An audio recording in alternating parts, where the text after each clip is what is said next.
Government affects where we live, where we work, how our children learn, and how our communities grow. Yet too often, the decisions that shape our lives happen without our understanding or participation. That's where Zlography comes in. Welcome to Zlography, where politics is broken down and citizens learn how to govern their government. Hosted by Debz, Zlography examines American politics through a Caribbean lens because informed citizens build stronger communities. This is Zlography. Hello, everyone, and welcome to Zlography, where politics is broken down and citizens learn to govern their government. I'm your host, Debz. Today's conversation is about what happens when a young person decides not to wait for change, but to become a part of it. My guest today is Representative Akbar Ali, who represents Georgia House District 106 in Gwinnett County. Akbar entered elected office at the age of 21, when many young people are still trying to determine what direction they want their lives to take. But his story is about much more than his age.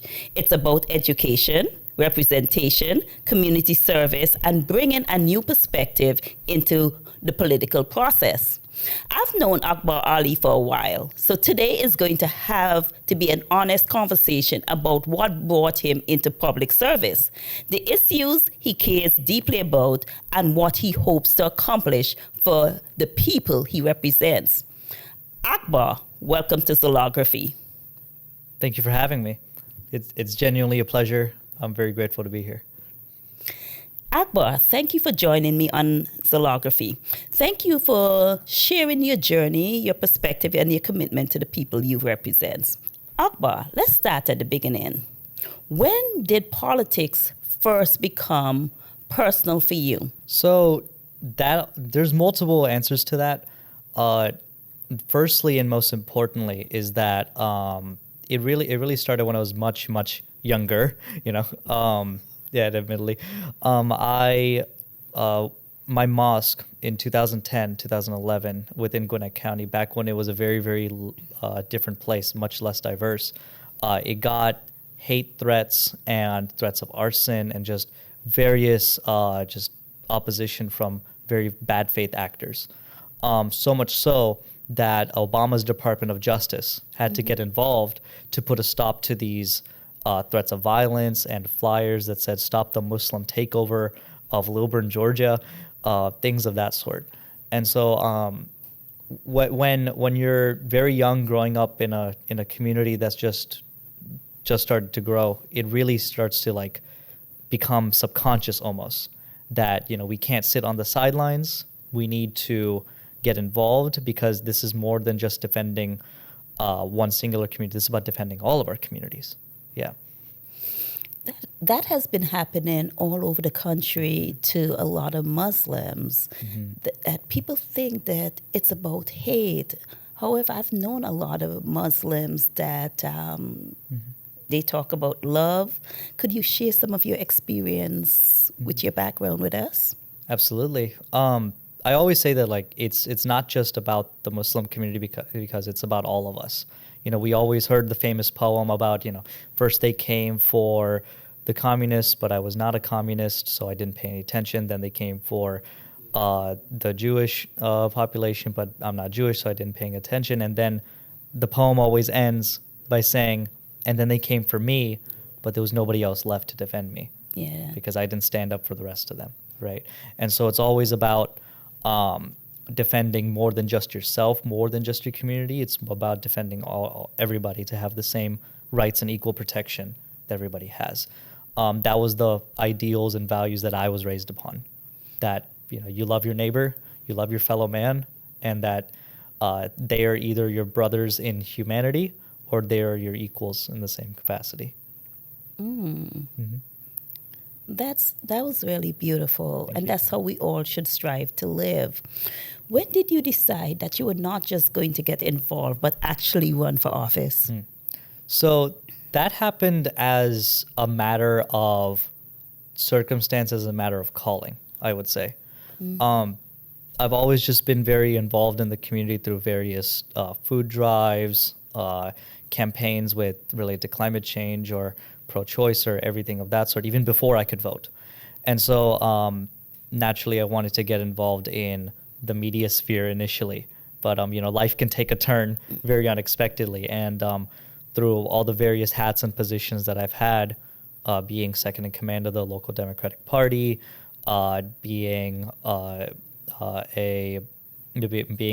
writer in like the fiction space as well, and just various other things, that all led to when my state representative retired unexpectedly last year due to her father getting Alzheimer's. She said, hey, here's this opportunity. I'm not just going to hand it to you. You're going to have to earn it, right? And you're going to have to let the people decide if you're fit to be their representative. However, a lot of people came out to encourage me to run for this seat. And so I was very glad that I wasn't necessarily chosen by some force out of ego. I was chosen by a community, and I was chosen by, forces above as well. When you told your family and friends you were going to run, how did they react? Oh, they were very skeptical. Yeah. Oftentimes when you come from an immigrant household, especially one where the mother country is somewhere where, politics is seen as very dirty, almost corrupt, almost, very dangerous profession. Just me, right? Yeah, there's a lot of skepticism, right? As to, the number one worry was, will you get shot? Yeah, which, I mean, given all the political violence, is very unfortunate that that's a reality. But point still stands that they were very, very skeptical at first. But, that's what the community has. So they always have your back no matter what endeavor you have, especially family does. Did anyone support you immediately, or did some people think you were too young? A bit of both. I mean, you always have both there, where you're going to upset some people naturally just by the decisions you make. I'll look in the camera for this one because it's a very important point. I was always raised on the principle that if you are not upsetting somebody in the room, then you are doing it wrong. Exactly. Yeah. And so I was very grateful for the supporters that I did have very initially. When I announced my predecessor, Representative Shelley Hutchinson immediately endorsed me to be her successor as well. I was very grateful for that. But also, as I said, family, the community in District 106, many people initially said, we've seen this guy do a lot within the community, and we trust him to continue to do that more on a higher level this time. Yeah, I remember when you started running, I was knocking on doors for you too. Yeah. And that's what it takes. Yeah, that's what it takes. Each of us supporting. When the election results came in and you realized the people of District 106 had chosen you to represent them, what was that moment? What does that moment feel like? I felt very at peace. If that kind of, how to explain this? When you've gone through so much over the last 6-8 months, campaigning, going to everybody's doors, showing what you are capable of, and for your background and your capabilities to be tested to such a degree. At the end of it all, even before the results came in, I looked at my younger brothers, I looked at my family, I looked at all my close friends, those who joined me that night, and I felt an immense sense of gratitude and peace that I did everything that I could do, and it all culminated in not an award, but a responsibility. And so I was very proud. Yeah, the people were very proud of you. I'm very proud that you chose to run because I find you to be an extremely upstanding citizen. Thank you. What was going through your mind the very first time you entered the Georgia House of Chambers, knowing that you know how to vote on decisions affecting people across the state? So I've been in a lot of spaces where, you can be a very, very loud activist, and you can also be a pragmatic governance person. And so when I first entered into that chamber, I was told by a longtime mentor of mine, there's two roads you can take. There's an activist road, there's a governance road. You need to find your place in between both. And once you get in that chamber, you'll feel that same feeling of responsibility that you felt on election night, that said that 60,000 people are depending on my decision to vote in the best way on their behalf. That's not a responsibility that everybody gets. And so be very grateful, be very humble, but most importantly, be very effective at the job. And I think you have been effective so far. You flatter me. Thank you. I've been following you, and you've been doing an excellent job. People often say they want more young people involved in politics. You did more than become involved. You ran for office and won. What do you think keeps more young people from seeing themselves as candidates for the public office? I often see that there's a lot of barriers when it comes to involvement. You know, before this year, where we've just seen an explosion of younger people getting involved, fighting for their rights, fighting for their future. There was a lot of barriers, and I was very keenly aware that I was at one point the exception to the rule, not the rule itself, where we had to wade our way through different personalities, go through the different spaces, and get them all, get all the different pathways set for myself. There wasn't really a pipeline set, or if there was one, it was very inactive. And that's why when I first got involved, I restarted the Gwinnett Young Democrats with a couple others, friends of mine that's still active to this day and has grown in membership tenfold. You know, I served as a secretary first, and then I went to party vice chair and then state rep. You know, setting up that pathway is very important, and I feel like that's what prevents a lot of younger people from getting involved. That and an immense sense of apathy. That not enough is going on. Setting the path, I remembered when you were secretary, that seems like a decade ago.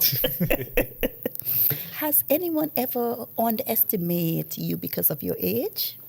It happens all the time. I mean, I think that when a trailblazer comes in and sets a new record or a new identity, be it the long history of African American trailblazers that we had, or Asian American trailblazers that we have, or any other sort of things, it's natural to be underestimated. It will always happen. Again, if you're not upsetting somebody, you're doing it wrong, right? And the same thing, it happened here. I mean, I expected that. However, we don't let it hold us back. You know, we still got progress done. HOA reform still became a reality. The gas tax was still suspended when people needed it most. And teacher planning time is well underway to being enacted, you know, hopefully next session. And so, you know, these may be obstacles, these may be barriers, but they are the type that when you overcome them, they make you stronger. Yeah. Okay. I can see that. So do you believe your age allows you to bring a perspective to the Capitol that might otherwise be missing? Absolutely. Yeah. I think that going back on some of the topic of like why younger people feel like they don't have a stake in this, it's partly because they don't see themselves in it, right? Until recently, until now, where I think that we have an increasingly or a very growing caucus of younger people that are running and winning office now. From my memory, I think there are, out of 180, there were 3 people in our 20s. Yes. Including myself. Yes. After the primaries and hopefully after November, that will increase to triple the amount. Yeah, to hopefully 9. And it's only going to get up from there. And so, absolutely, yeah. Yeah, I think we need more young people other than people in their beds, sick in the hospital, and you can't hear from them. Mm-hmm. Well, that's another point where I think that there just needs to be more synergy in it. Mm-hmm. I was always raised, and I always believed that, you know, the older generation needs to impart wisdom on the younger ones, who needs to use that to build it up. We can't have a break in the cycle where one's being prevented from taking place or the other one is being prevented from going out. You know, it's a cycle, just has always been in every successful government, a successful initiative. But for a long time, there was that break. Mm-hmm. And so I am happy to see that more young people are stepping up and running for office. When you speak with young people in your district, what concerns are they raising with you?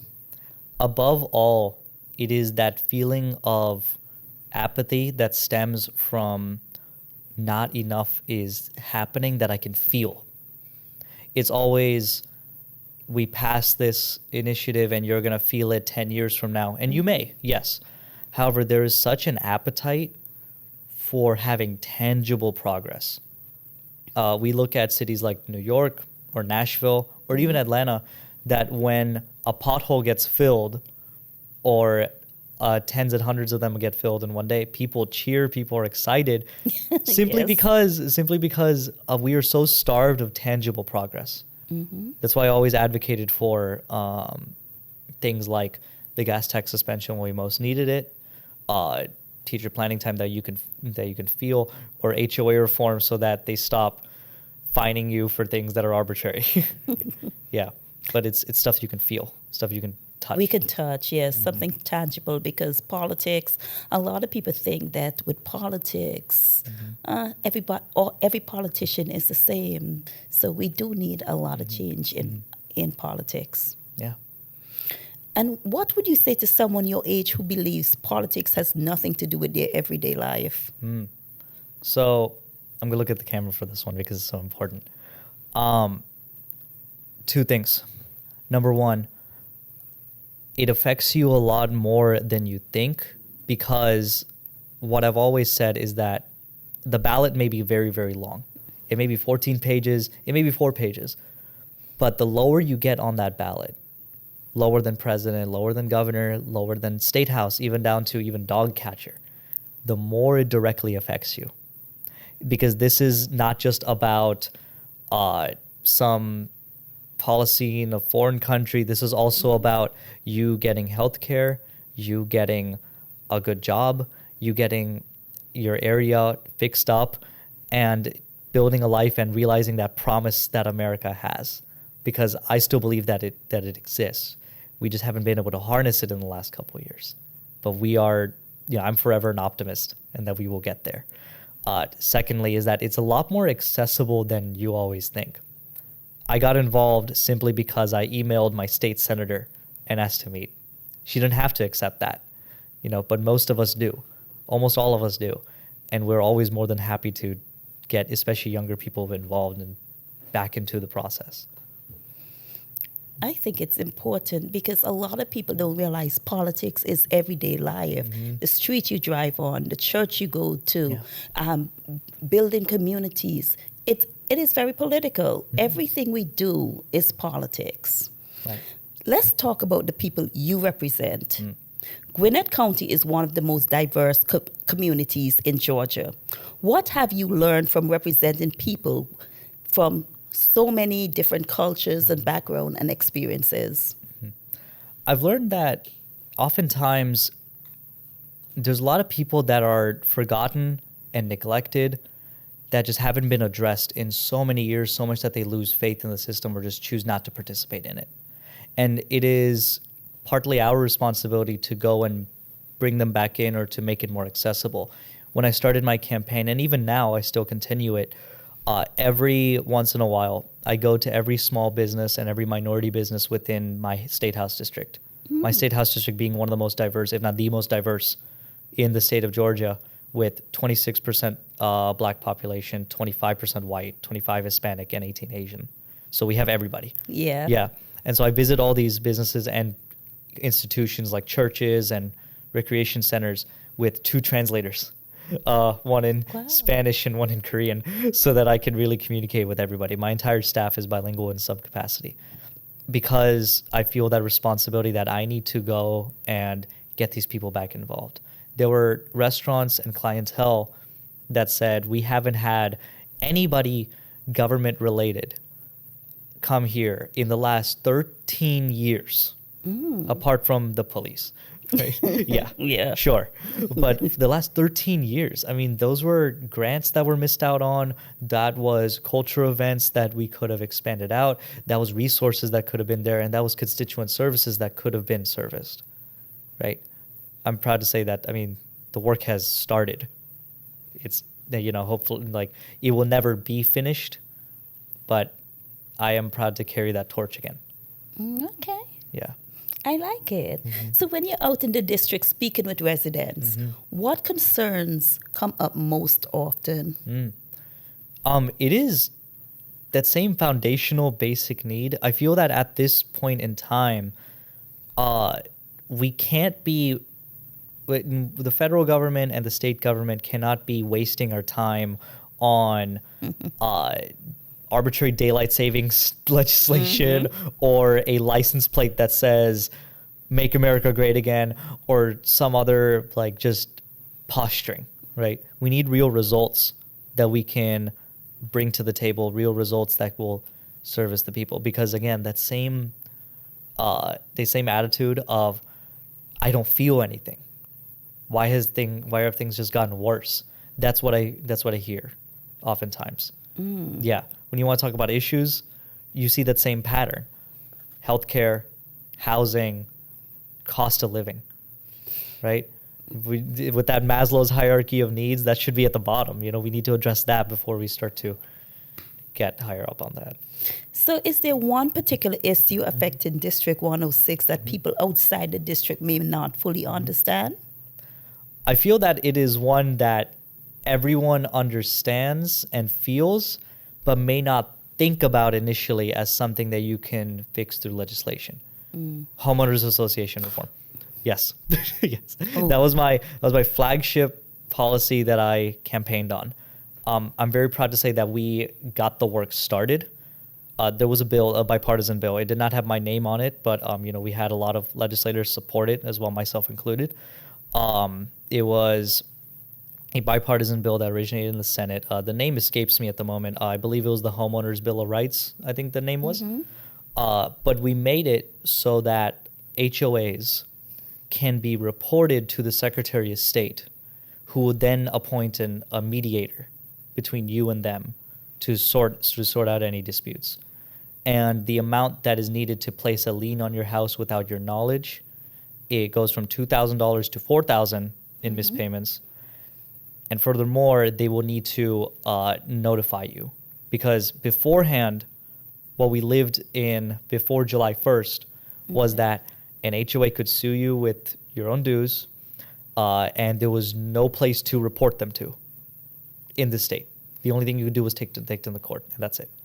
And they could place a lien on your house and evict you without telling you. Yeah. And I mean, that's just, there's common sense reforms that we enacted is what I'm trying to say. And it's only the start.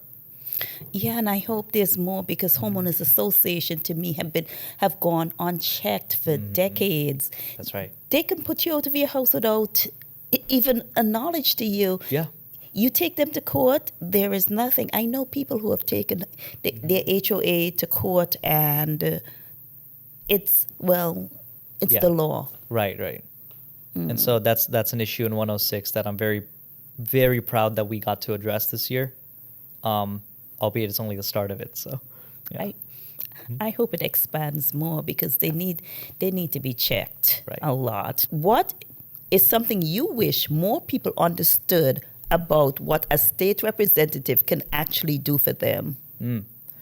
I would like to say that oftentimes people think that Congress is the end-all be-all, right? That everything can originate with the federal government, but I would like to think otherwise. I would think that with your state government, just the simple fact of knowing that we exist is what I think that people should know more about. Because we handle a lot more things and we're a lot more accessible. I routinely give out my number just for constituents to call me directly. There's no middleman, there's no like admin, there's no anything of that sort that like gets in between, because I'm able to represent 60,000 people instead of 750,000, right? And we can just be more of a local presence and be seen at your grocery stores, can be seen at your gas stations, doing the same things that you do. We have a citizen legislature here in Georgia, and we should use it to our full extent. I absolutely agree. And this is why Zlography is here, so that people can govern their own government and realize your state representatives are working for you. Right. Akbar, One issue that is especially important to you is supporting teachers. Why did teachers' rights become such an important issue to you? That was because of personal experiences that I've heard at the door with me talking to a lot of constituents. I have a lot of teachers in District 106. That's one. Two, personal experiences I've seen with family friends and just people who are teachers, but also my own personal experiences growing up in Gwinnett County public schools. There's a reason why everyone moves to Gwinnett. Large part of it is our public schools and the standard of excellence that we have. I want to keep that. I want to maintain that. I want to avoid a brain drain to other states, right? Like we all remember in the 1990s when Georgia lost a lot of public school teachers who moved to Texas because their conditions were better. Yes. Right? This is not just a policy. This is not just a agenda that is about maintaining our excellent public school system. This is also about us keeping competitiveness and keeping our expertise within our state and to make sure it's the best that it can be. Georgia schools has grown over about the last 10 years. It came from just above Mississippi to growing, and I've seen Mississippi grow too. Yeah. When you talk about teachers' right, what does that mean to you? That means a teacher being able to have their lunch in peace, having to given time to actually plan out their lesson plans, and being able to do their job to the fullest extent and be the job that they signed up to do. I feel like that there's a complex web of problems that we're dealing with in society right now. I really do get it. And this is only one domino of it.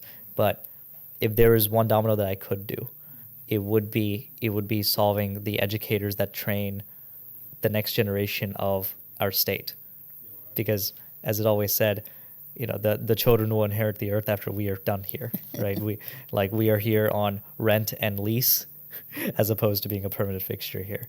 And so we need to make sure that the people that inherit are always better than the people who left it as well. And kudos to our teachers. They are out there every day educating our kids. Talking about educators, many educators say they feel overworked, underpaid, and unheard. What are you hearing directly from teachers? I've heard a lot of the same stories about we need better conditions, we need reduced class sizes, we need just more investment. For those that don't know, Georgia has a quality basic education formula. Okay? Every state has one. This formula determines how much state funds go to the school system. Okay? Now, the last time that this was updated was in the 1980s.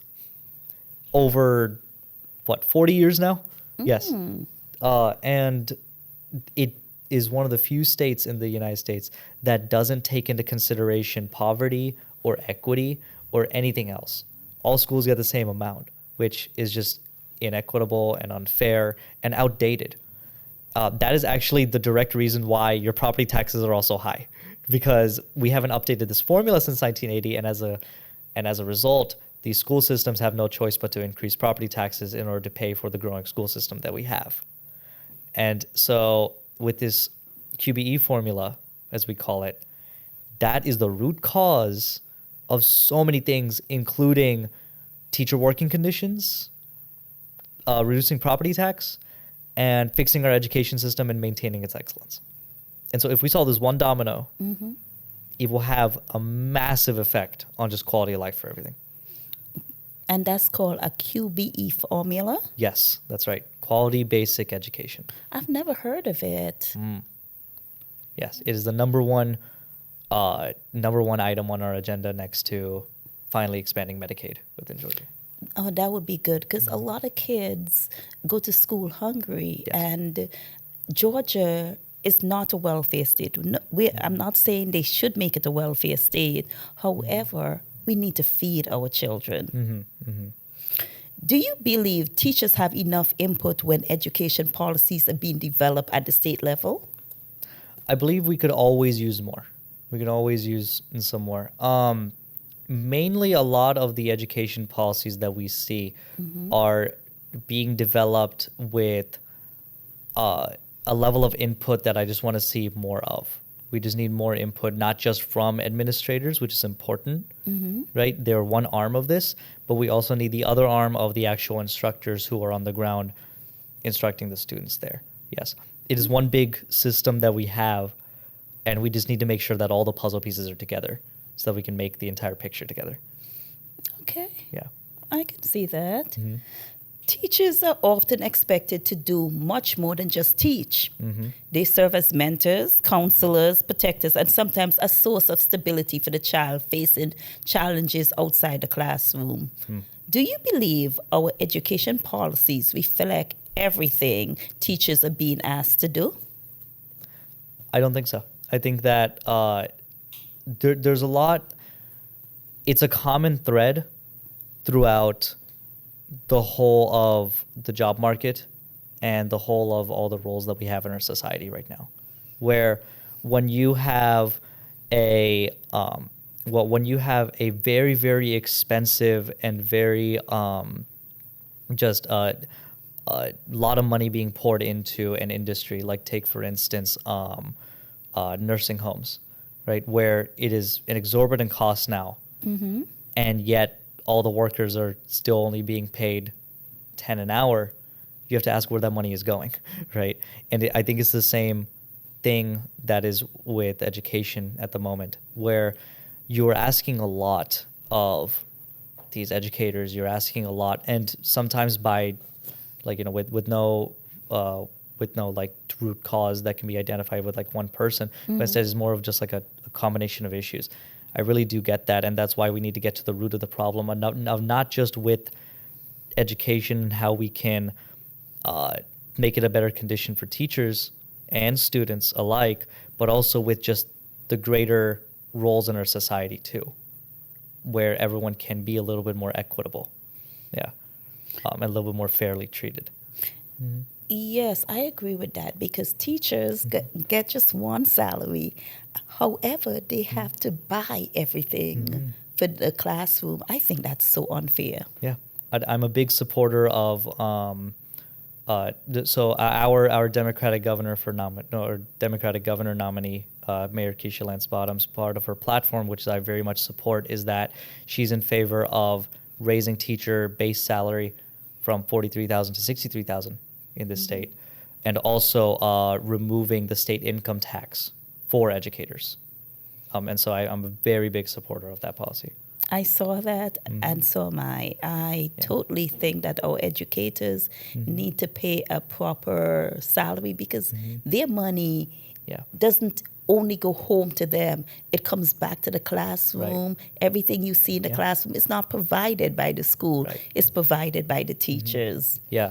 We are near the top in this nation when it comes to higher education, through things like the Hope Scholarship, to things like the university system that we have here in Georgia. And so my mission is to make us top in baseline education as well. You know, we can be the state that people want to move to, that people can have a life here, and that people can build on, because education is always the root domino that can get you there. Yeah, education is always the top. That's how we can build. But beyond salaries, what should Georgia be doing about classroom resources, benefits, workload, and working conditions? So a large portion of this is with the state legislature, but I'm very, very keen and very careful to not overstep the boundaries between state legislatures, local school boards, and any sort of county administration as well, right? Because I feel that currently, at least in Gwinnett County, I'll speak on that. I can't speak for the entirety of Georgia, but in Gwinnett County, the state legislature, which is Republican controlled and a trifecta, have routinely overreached and enacted policies that just aren't suited for our local school system. Like part of my policy agenda is, you know, let school systems do what they do best, which is local governance there, right? We don't need a state legislature coming in and making the school board nonpartisan out of nowhere, Yes. or we don't need it to, right? It just arbitrary changes just for the sake of partisan reasons, which I think is just, I mean, it affects the children, It right? affects It the affects the children. teachers, it affects all this stuff, right? When you just suddenly just come in and just like upend the entire system overnight. Yeah, right? that's an Yeah, yeah. overreach. Yeah, and so there needs to be like a good balance that I always try and keep in communication with our school board, with other state legislators to maintain that. Yes. Some teachers say that decisions are being made for them by people who have never taught in a classroom. How can Georgia make sure teachers have a real voice in decisions that directly affect them and their students? I would say that on one hand, you need to have both hands reaching out, right? On one hand, there's us providing opportunities for them to give input, which we are working towards making it more equitable. On the other hand, we need more educators to take their place and to say, no, we have a right to be in this room. You know, this Capitol building may have marble walls and columns and stuff, but it is our house. You know, it is our house too. Our tax dollars pay for it, which is true. Yeah. Those that serve in the legislature are there as long as our community wants us to be there, right? Yep. But at the end of the day, that building belongs to the people of Georgia, including the educators. Yeah, the people who voted for the legislatures to be there, and I agree, a lot of them don't realize that they work for the people. So what legislation or policy changes would you like to see improve the conditions for Georgia teachers? There's the teacher planning time bill that I introduced, the first one I ever did. I hope that gets enacted come next session in January, you know, hopefully. What that would do was that would set aside lunch time and planning time to be unwaivable by administrators, where a teacher would have to opt in to turning their meeting time and lunchtime into, or their planning time and lunchtime into meetings. Because right now, a lot of them don't get the choice whether or not they want to do that. And so that's why they're constantly eating salads during instruction time, because they don't have time to eat. That's one thing. Number two is really that QBU formula. That will be a systematic change that can lead to a lot more prosperity in the state. Yeah, I have done substitute teaching, and there is no time. You don't get that break. Yeah.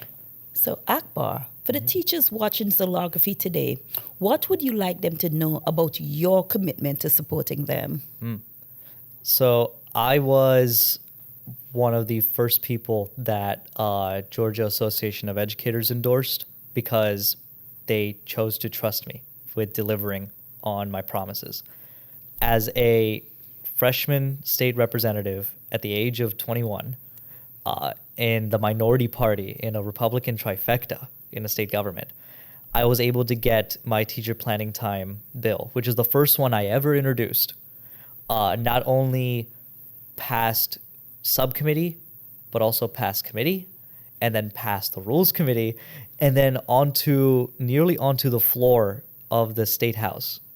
Again, as a first time coming in there, middle of a session. And the only reason it was not taken up was because we ran out of time in the session, as is the case sometimes. And so I want to just say that your investment is paying off, you know, if I can say so humbly, and that this is only the start of it, and that I promise to be a workhorse, not a show, no, it's not so much of a show horse when it comes to education policies, but especially when it comes to looking out for the teachers that built up all of our children in this state, including myself, that went on to do great things because of their influences. Yeah, teachers are our backbone.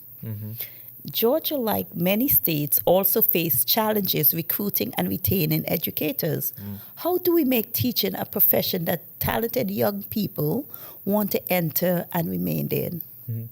It's all just about workplace security, right, and workplace benefits. Things like planning time, things like reducing or eliminating the state income tax for educators, or just creating more pathways to get involved in the first place, or raising the pay as well. Like material, tangible conditional improvements that you can feel and touch as an emerging student. We saw this happen nationally with the nursing field back when COVID-19 happened. Okay. Yeah. Yes. Where they're paying just because the demand that they have for more nurses. I mean, pay got raised, conditions got improved, negotiations happened, and now it's like one of the best jobs to have, and a lot of people want to be nurses. We can see the same thing happen with educators. It is 100% possible. Our children are our future, and we do need to invest in our future, which are teachers. When you look at education as a whole, what is one change you would like to see Georgia make that could have a lasting impact on students? I would want to say on students, I want to say two things. Number one, obviously when it comes to tangible policy, the quality basic education formula, going back on that, I cannot stress enough just how foundational that is to material improvement, equitable change, but also just benefiting our state as a whole. Second thing is getting more involved within civic education as well. I feel that more and more people are waking up and wanting to get involved in policy making, especially with the younger generation. If we don't harness this moment and create a pathway, I hate for this energies to be dissolved within the next couple of years and nothing really came of it. This will only come of it if we set up a pathway showing that, hey, it's possible. This is 100% something that you can do. Yeah. I believe in civic education. Yeah. This is why I'm doing Zlography. Yeah. Akbar, another part of your work involves humanitarian services. Tell us about your involvement efforts in supporting people facing hardship in Venezuela and other communities. How did you become involved in that work? So, as I mentioned, a large portion of my district is Hispanic.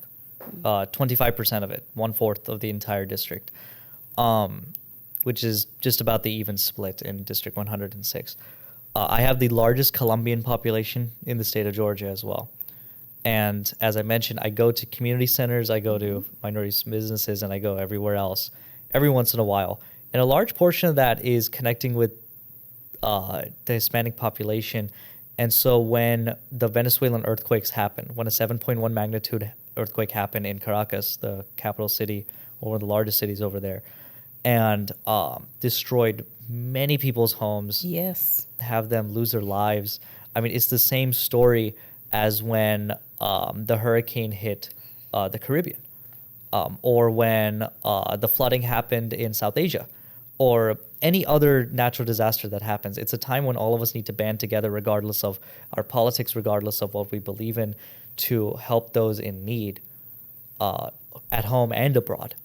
And so what I did was I worked with the newly Representative-elect Juan Estrada, who is in the neighboring district of 109, to do a food drive and a supply drive for the Venezuelan people, where we partnered with existing Hispanic restaurants that were taking up donations from the community to send over their medical supplies, food, anything that we can that would be of use, and we would send them abroad to Venezuela for these relief efforts. I'm very proud to say that we got a very, very nice turnout from people that were outside the Hispanic community in there as well, but just people in the district. Venezuela is not the only Caribbean country that you have done aid for. Yep. I think last year you did some aid for Jamaica too. I did, yep. I did, in between campaigns, I try to do the most that I can. Yes, but same story, right? It's all just about like the people there forwarding donation links or drives as well, like wherever I could find them. And then when I got into the State House, one of the things that we can do is that we can write a resolution commending or applauding a certain group or organizations or everything. And so I had one drafted, signed by various other members in the state legislature, had it voted on by all 180, and then signed by the clerk of the House and presented it to the community as well. I was very proud when I saw you working in the Caribbean Thank you. community for Jamaica, Venezuela. I was like, It's the promise I made. I'll show up for all the communities that are part of mine. Sometimes people ask, why should we concern about suffering in other countries when we have serious problems here at home? How would you respond to that? I would say that you can do both. We are the world's richest nation. We are the one that everyone wants to be in, clearly because of all the immigration happening, and because the promise of America, that one that you can come here, you can build a life, and you can also help build the lives of your family that are abroad, is still alive here. And so I would not only say that it is possible materially, because again, we didn't use any government funds for the drives that we did. We just used the community and the resources that we had there and our donations from individuals. But I would also say that it is spiritually and morally correct, and in lockstep with what it means to be an American. Yes. Once upon a time, we all shouted that. However, lately we've seen that's not the rhetoric that's being spewed now. Yeah. So I was very proud to see you out in the community working on behalf of other countries. The Caribbean, Latin America, and the United States are deeply connected through families, migration, culture, and history. Do you believe people in the United States fully understand how closely connected our communities are? I believe that there's a disconnect there. There is. As with a lot of there's a lot of tribalism just naturally just throughout the world, wherever you are, right? Groups warring with other ones over various reasons, like centuries old beefs or whatever have you. Some of them about land, some of them about tensions, some of them about jollof rice. Yeah, it is what it is, right? But at the end of the day, I feel that it all just goes back to that promise, right? Because in this country, you are able to be an American no matter where you are come from. I know that President Ronald Reagan said that, where you can move to France, but you'll never particularly be a Frenchman. You can move to Italy, but you may never be Italian. But you can move to America and you can be an American, right? And so if there was ever a place to have that dialogue, have that cross-community connectiveness, which we've seen in Gwinnett County, this, and I'd argue New York, are two very, very unique places where everybody can we are the definition of what this country can be, and how diverse, and how we can all live together and prosper together. Yeah. And so there's a disconnect, but we're bridging the gap. Yeah, I lived in New York for my young adult life, and I wouldn't live any place else. New York is about community, getting together when anything happens. Everybody gets together and help. For someone watching who wants to help with your humanitarian efforts, but does not know where to begin, what would you suggest?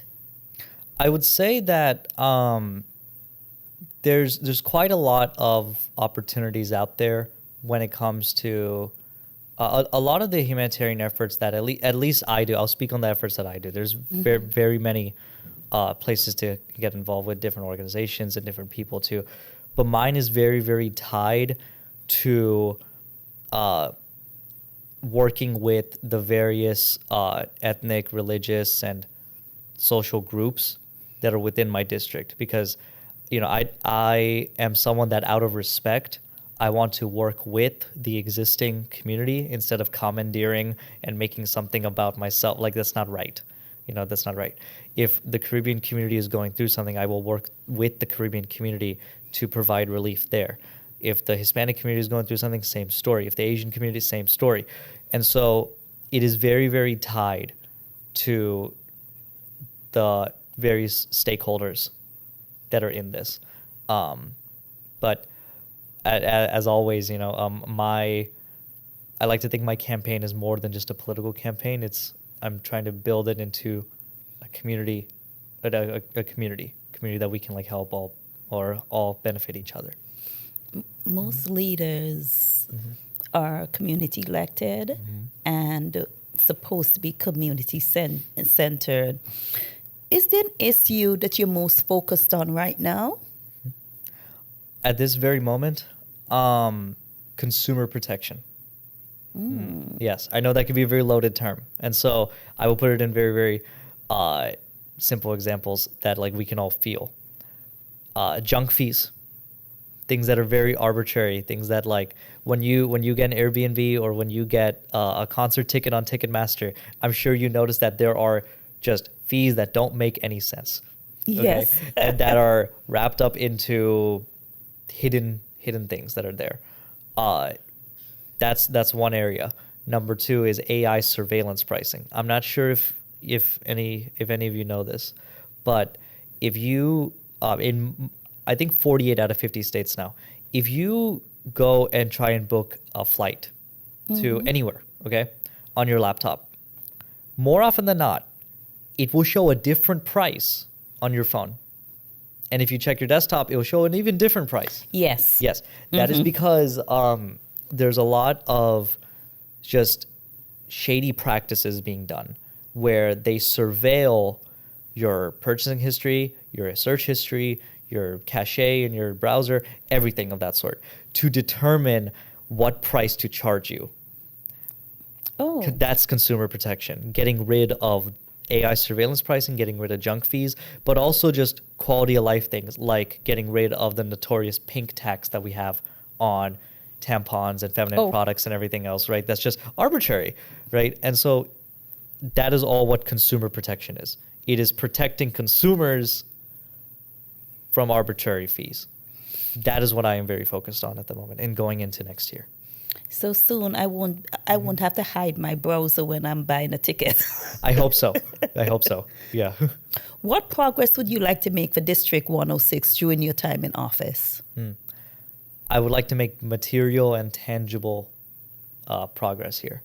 There is, off the top of my head, this district spends nearly, when you take transportation and other fees into account, the average person in District 106 spends 47% of their income on housing and basic living, and up to 70% if you put in other factors as well. I think that just cannot be the case. You know, we are in the epicenter in the state of Georgia of being one of the best places to live, not just in the United States, but on this earth. And I want to keep it that way. I want to make it so that young people like myself or families that are moving in wanting to make a life can afford a house. I want to make it so that you have healthcare. I want to make it so that our education is still top of the line and will continue to be top of the line. It is all the same reasons why my family was able to make it, why your family was able to make it, and why more will continue to make it as well. I hope that immigration will be an issue, won't be an issue in the future. Yeah. So the state legislature and the state government admittedly does not handle immigration. I know. But there's a great many things that we still can do. As I said, with all the, if you're a recipient of my business visits, you would know me as like the guy with all the immigration cards that just always hands them out. There's other proactive things that we can do. Those are not working anymore. In a sense, like because of, just with ICE and the immigration deport, they are not trained to respect constitutional rights or nothing else. And so there's still a great many things that we can do, like, keep a watch out, warn our community members, things of that sort. But when you have an agency that is actively being told to not follow proper procedure, I think that something like ICE cannot be reformed. I think that's something that we just need to just scrap and do something else. Yeah, scrap and start from just comprehensive immigration reform that doesn't involve deporting U.S. citizens or terrorizing families or separating them or even killing U.S. citizens. I think that's not something that we can have anymore. Yeah. Hopefully. Yeah. Akbar, we are now, it's now time for Zlography lightning round. Okay. No long speeches, no amendments, just the first answer that comes to your mind. You're asking a politician to be quick? What? One word. Okay. Coffee or tea? Coffee. Morning person or night owl? Ooh, night owl. Yeah. Phone card or text messages? Phones. Books or podcasts? Books. Beach or mountains? Beach. Biryani rice or jollof rice? Biryani rice. That's yummy. Yeah. I'm proud of who I am. Yeah. Ooh, I love it. Cricket or baseball? Oh, cricket. All the way. Or every day? Knocking on doors or town hall meetings? Knocking on doors. Campaign season or legislative season? Campaign season. Social media or traditional media? Traditional media. I love traditional media. I'm a PR major. Yeah. Oh, yeah, I forgot that. Akbar, before we close, I have one final question for you. There may be a young person watching this episode who cares deeply about their community, but believes they're too young, too inexperienced, or not connected enough to make a difference. What would you say to that person? I would say that I was once where you are right now. And I am firstly just very, very proud that you are above the apathy and also willing to do something tangible and willing to make that step in the first place. A lot of people think that just doing activism online is enough or making a tweet is enough. It never is. Getting out there, knocking on doors, or even like making the first step in asking, hey, can I meet you, representative? Or hey, can we go out for coffee, senator? Or something of that sort. Or can I set up a meeting with somebody? That first step is always the scariest one that there is, but it is going to be the hardest in a long line of decisions that'll last you a lifetime, and that'll get you to where you want to be. I had the similar story. As I mentioned very briefly, I started all this. I initially wanted to go into media and journalism, but I started all this and life took a turn simply because I asked my state senator for her insight on one of the film tax credits we had in this state. Very simple, very arbitrary, very just out there question. And when I was in class, I got a call from an unknown number and it was the senator herself. I skipped class that day.